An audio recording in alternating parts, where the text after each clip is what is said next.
And we're back to learning Illustrator in the year day 102. Let me show you how you can create vertical text. We once again use the type tool. Let me type in vertical and make that a bit bigger, 15 points.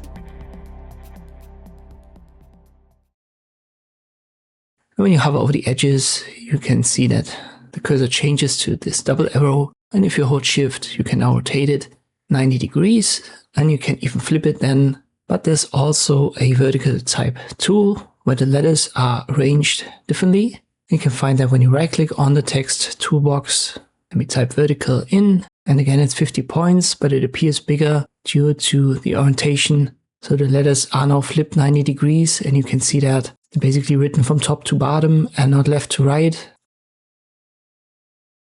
This should also change right here, the alignment. So when you activate these different text elements, you can see how these alignment options flip.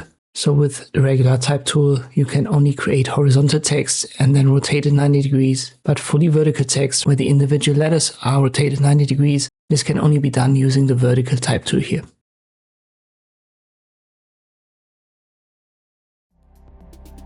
I hope this video was helpful. Thank you for watching and I'll see you next time.